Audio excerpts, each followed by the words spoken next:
have supported us in every way.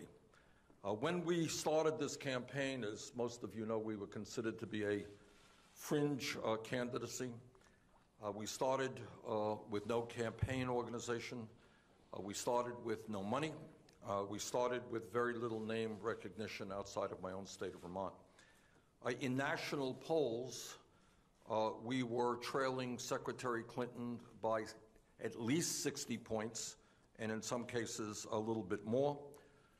In this campaign, we have taken on the entire Democratic establishment in state after state. We have taken on the senators, the members of the Congress, the governors, the mayors. We have taken them all on, and in the Clinton organization, obviously, we are taking on the most powerful political organization in this country, an organization that has won 2 presidential elections with Bill Clinton and ran a very strong campaign with Hillary Clinton in 2008. That was what we were up against. That was then. Today is today. As of today, we have now won 17 primaries and caucuses in every part of the country. And by the way, we hope to make Indiana our 18th victory on Tuesday. And we have received some 9 million votes. In recent national polls, we're not behind Secretary Clinton by 60 points anymore. In the last few weeks, actually, there have been a couple of polls that have us in the lead. Other polls have us single digits behind. In terms of fundraising, we have received more individual campaign contributions, 7.4 million, than any candidate in presidential history at this point in a campaign. We do not have a super PAC. We do not get our money from Wall Street or the drug companies or powerful corporations. Our money is coming from the middle class and working class of this country, averaging $27 a campaign contribution. And I'm very proud of the fact that we have just raised in the last month, we had a phenomenally good month. We've raised over $25 million, despite the fact that 80% of the primary and caucuses are behind us. What the political revolution has shown is that we can run a strong winning campaign without a super PAC and without being dependent on big money interests.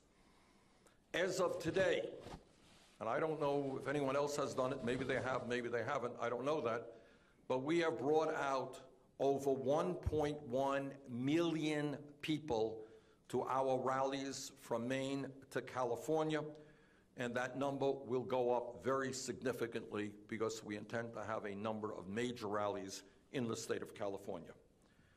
And very importantly, we have won in state after state a strong majority of the votes of younger people, voters under 45 years of age. In other words, the ideas that we are fighting for are the future of the Democratic Party and, in fact, the future of this country. And again, I'm not just talking about people 23 years of age and younger, where we're doing phenomenally well and very proud of that. We're talking about people 45 years of age or younger. And the reason for that, I believe, is that the issues that we are talking about are the issues that are on the minds of the American people. People know, whether you're conservative or progressive, that a corrupt campaign finance system with super PACs is undermining American democracy. They understand there is something fundamentally wrong where the average American is working longer hours for lower wages, and almost all new income and wealth is going to the top 1%. They understand that we have a broken criminal justice system with more people in jail than any other country on earth. They understand that we have got to deal with the planetary crisis of climate change and, among other things, impose a tax on carbon. They understand that at a time we have a major crisis, growing crisis with regard to clean water, we need to end fracking. They understand that in a competitive global economy, we need to make public colleges and universities tuition-free And they understand that when you have a grotesque level of income and wealth inequality, yes, large profitable corporations and the top 1% are going to have to pay more in taxes. Let me now just say a few words about delegate math and our path toward victory. As all of you know, there are a total of 4,766 Democratic delegates. 4,047 of them are pledged, i.e., they come out as a result of the contest in the various states. 719 are superdelegates. A Democratic candidate needs 2,383 votes in order to win the Democratic nomination. Let me be very clear. It is virtually impossible for Secretary Clinton to reach the majority of convention delegates by June 14th. That is the last day that a primary will be held, with pledged delegates alone. In other words, once more, it is virtually impossible for Secretary Clinton to reach the majority of convention delegates by June 14th with pledged delegates alone. She will need superdelegates to take her over the top at the convention in Philadelphia. In other words, the convention will be a contested contest. Currently, Secretary Clinton has 1,645 pledged delegates, 55% of the total. We have 1,318 pledged delegates, 45% of the total. There are 10 states remaining where we're going to be vigorously competing, plus the District of Columbia, Puerto Rico, the Virgin Islands, and Guam. We believe that we are in a very strong position to win many of these remaining contests, and we have an excellent chance to win in California, the state with far and away the most delegates. For us to win the majority of pledged delegates, we need to win 710 out of the remaining 1,083. That is 65% of the remaining pledged delegates. That is admittedly, and I do not deny it for a second, a tough road to climb, but it is not an impossible road to climb.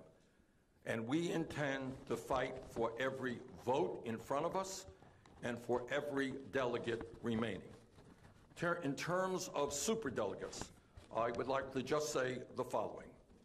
Obviously, we are taking on virtually the entire Democratic establishment, and it is amazing to me, and I just have to thank our volunteers, that we go into state after state.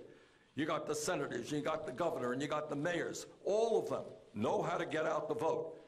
And yet in 17 primaries and caucuses, despite all of that political establishment support, we have won.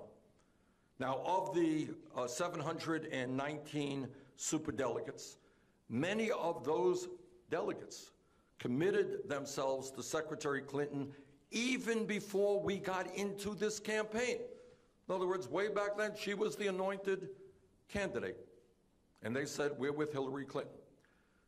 While she has 520 superdelegates, we have all of 39 superdelegates. In other words, while we have won 45% of the pledged delegates in real campaigns where the people have spoken, we've won 45%, we have won only 7% of the superdelegates. 2 points regarding that.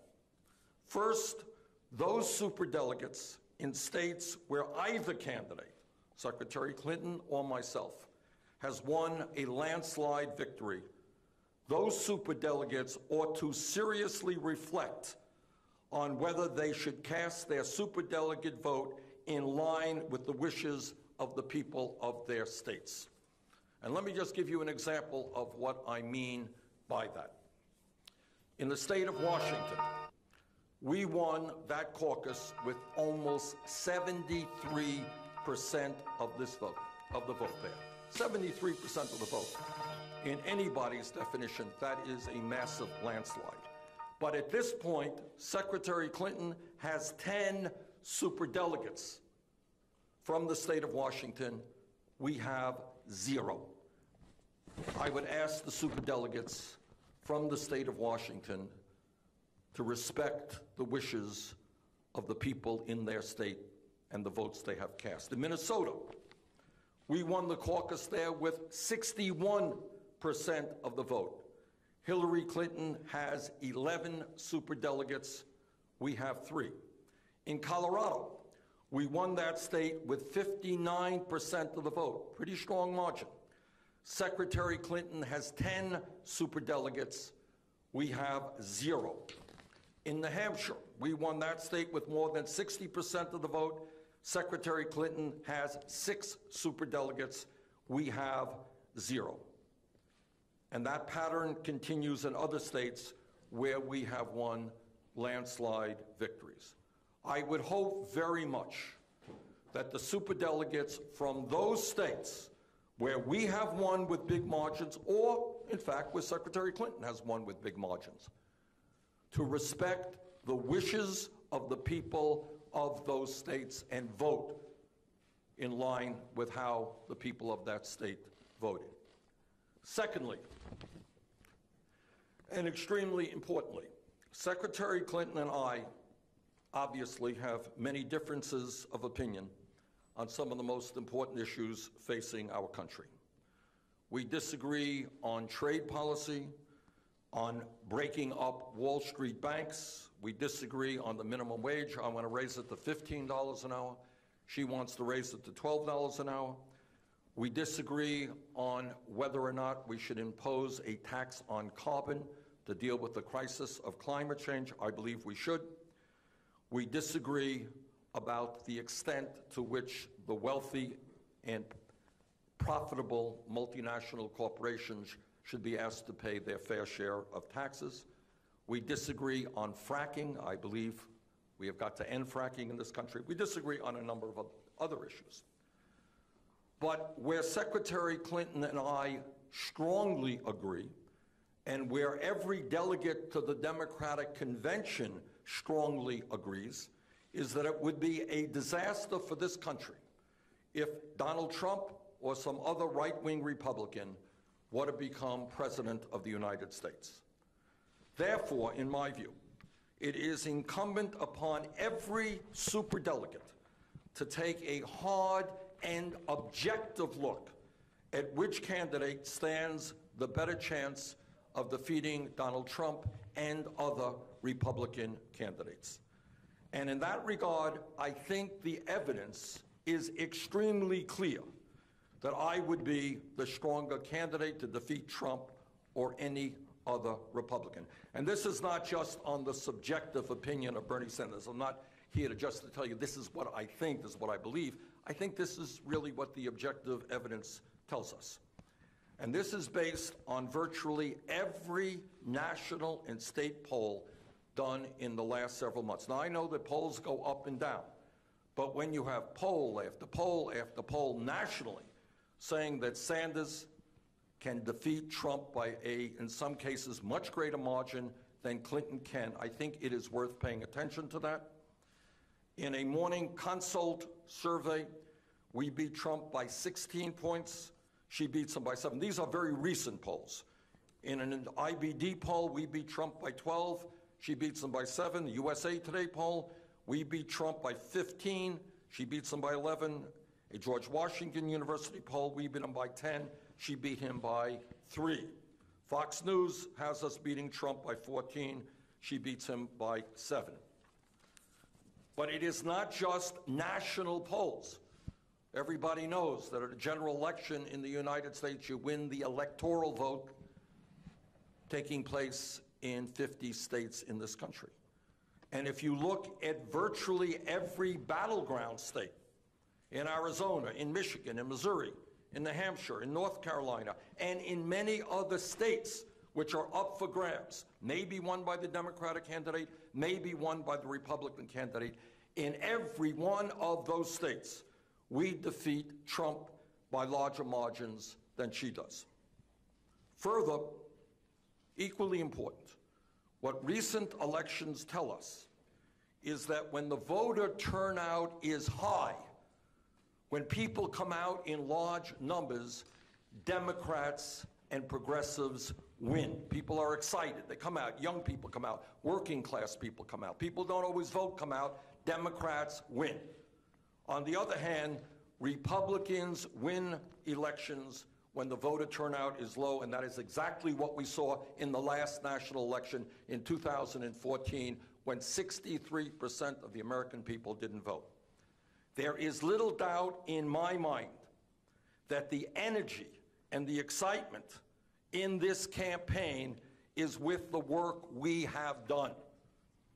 And I believe that energy and that excitement among working class people, among middle class people, among young people, will translate to a very large voter turnout in November, which not only will mean victory for the White House, it will mean victory for Senate races, U.S. House races, and governor's races throughout this country. This is an issue that I hope the superdelegates will pay keen attention to. I understand that some of them prefer Secretary Clinton, fair enough. Some people prefer me, fair enough.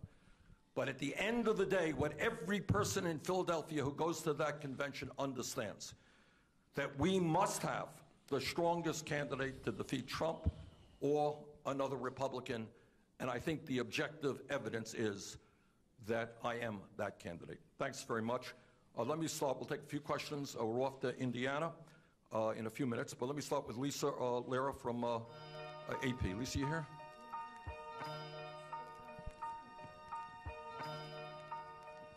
Superdelegates. Yep. I believe in 2008, President Obama convinced several dozen to switch their position, and never before, of course, have superdelegates gone against the person, flipped to go against the person who led and pledged delegates.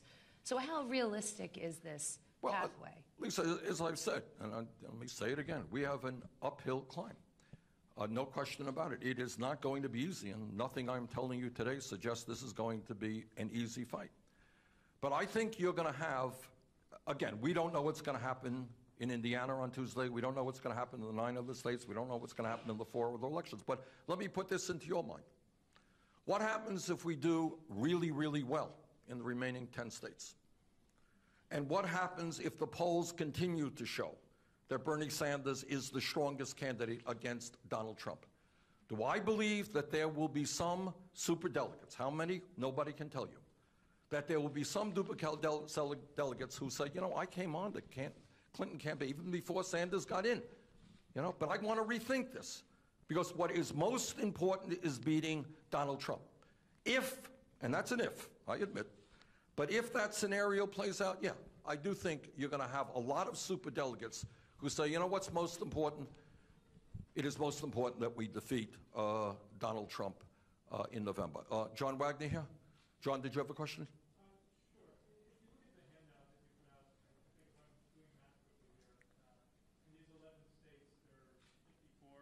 Delegates that Hillary Clinton has claimed and another 23 that are uncommitted. Are those kind of numbers enough to even get you where you need to be? No, they're not, John, but it's just part of the process. So in other words, those are delegates. There are two, when you're dealing with two superdelegates, I think there are 2 points. Lisa asked one question, you're asking the other. If I win a state with 70% of the votes, you know what? I think I'm entitled to those superdelegates. I think the superdelegates should reflect what the people in the state want. And that's true for Hillary Clinton as well. I can't tell you one thing for me and another thing for Hillary Clinton. Hillary Clinton wins Mississippi by whatever she wanted by some huge number. Yeah, superdelegates there should vote for her. That's one issue. But the issue that I just talked to Lisa about is a different issue. And that is that while I think we are entitled to pick up many, many dozens of superdelegates, I think the real struggle will be in the hearts and the minds of superdelegates who came on board the Clinton campaign a long, long time ago.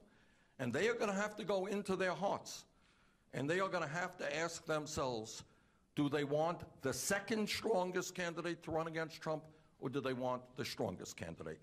And I would hope, I'm not making any predictions, nothing guaranteed here, but I think some of those superdelegates who announced for Clinton even before I got into the race will say, you know what? Bernie has the better chance of defeating Trump, and that is what is most important. Jeff Zelny here. Jeff, did you have a question? Yeah, Senator, thank you.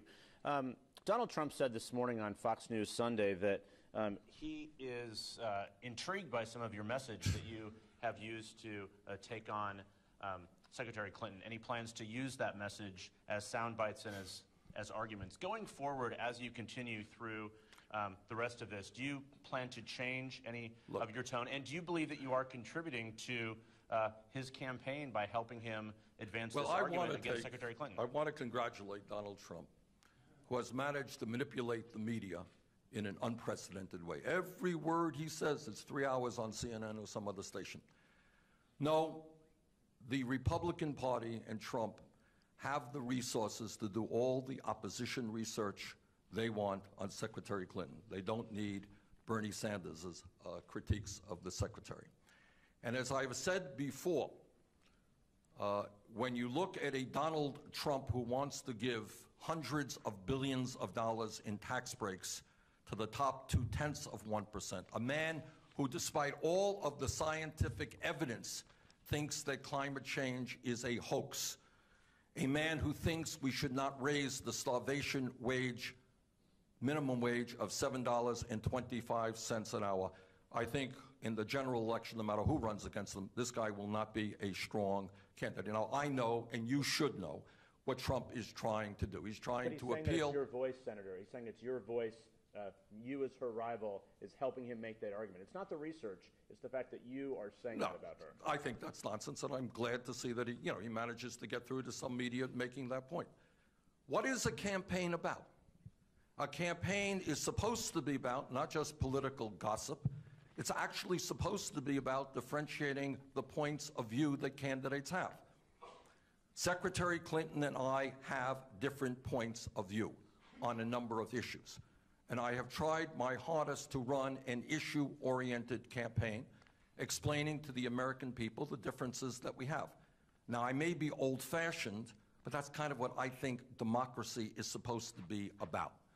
And frankly, as you've heard me say, Jeff, 1,000,000 times, I do wish media pays more attention to why the middle class in this country is disappearing, the morality of the grotesque level of income and wealth inequality. Every now and then, maybe mention climate change, the great environmental crisis our planet faces, every once in a while. I don't want too much out of this. But Trump is trying in a number of ways, I think, to tap into some of my support. If I lose the nomination, he will not get that support. If I lose the nomination, and we're here to do everything we can to win it, I will fight as hard as I can to make certain that Donald Trump does not become president of the United States. Is Nicole here? USA Today? John Nolan, CBS. John here? John, you here? Yes. Yeah. Did you have a question? Yeah, so on superdelegates, what have you heard back in reaching out to superdelegates and asking them to look at your wins and ones that you may win over? Well, I think there are two separate issues. And it's not just me. It is people in the states.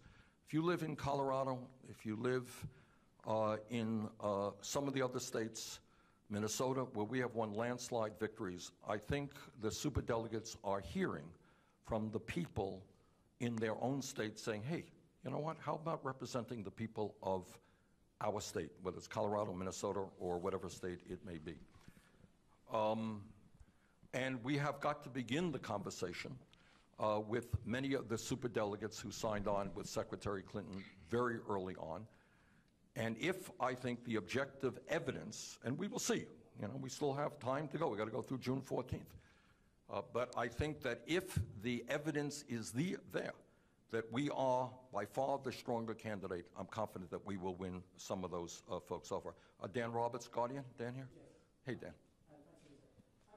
Whatever happens next, you have, as you said, come a long way in a year. Looking back, what's lasting achievement are you most proud of? Or to put it another way, if this uphill road doesn't lead to nomination, what do you think your political legacy will be?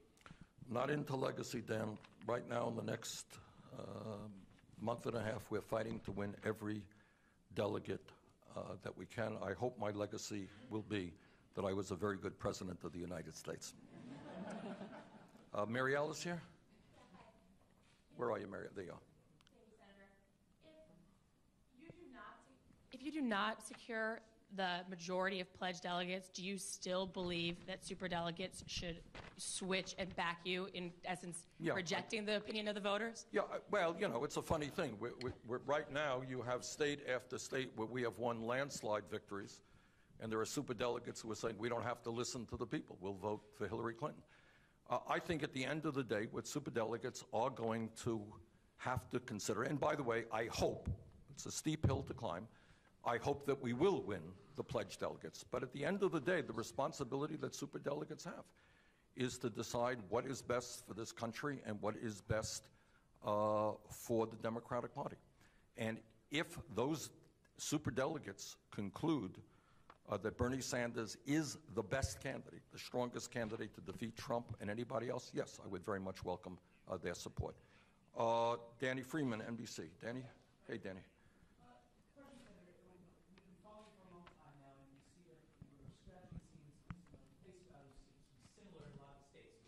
Rallies. You said in California you're going to hold a lot of big rallies. Yes. Have there been any lessons learned from, say, states like New York where you projected you would do better that you will apply to these upcoming 10 states? Well, here's the difficulty. A good question, Danny. And thanks for giving me the opportunity to answer that in this sense. Talk about New York State. We got, 42, 43% of the vote. We did poorly. 3 million independents in New York State were disenfranchised. They could not vote because of the crime of writing down that they were independents. I think that that's absurd. Now, I cannot tell you, and I won't tell you, that if the independents, 3 million of them, were allowed to vote, and by the way, in most polls, in most contests, we do far, far better than Clinton does in the independent vote. Sometimes when you get 2 out of 3 votes. I cannot tell you that if independents were allowed to vote in New York State, we would have won. I don't know. No question, though, we would have done much, much better. So we walk into, I mean, not only are we taking on, I don't mean to cry here, you know, we know what we're getting into, we know what the rules are, we accept them, we're doing the best that we can. But please appreciate, in state after state where independents cannot vote, we are at a real disadvantage. And it's a little bit absurd because independents do vote in a general election. So if Democrats want the strongest candidate out there to take on a Republican, I think it's pretty dumb to be excluding independents, and I hope and will fight, whether I win or not, to change those rules. But to answer your question, you know, frankly, you know, in hindsight, it is always, you know, you can always think about things that you should have done better, and someday, you know, I will tell you all those things. But at the end of the, and that's true for any campaign. I'm sure you talk to Clinton's campaign, they'll tell you all the things they could have done better. But, you know, I am enormously proud of the campaign that we have run up to this point, and I hope it gets better. Any of you here who would have bet that on May 1st, Bernie Sanders would have won 17 primaries and caucuses, if you had the odds that I think you would have a year ago, you wouldn't be sitting here. You'd be off very wealthy individuals. So we're proud of the campaign that we ran. Millie Legerin here? Millie here? Millie here? Okay. Yes, ma'am. Did you want? And that may be the last question. I think we got to get a plane here.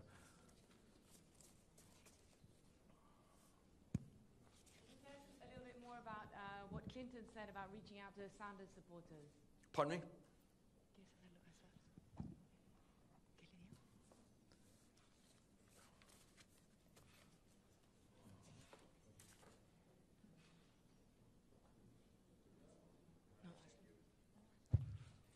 Okay. All right, listen, thank you all very much. We got to catch a plane to get this.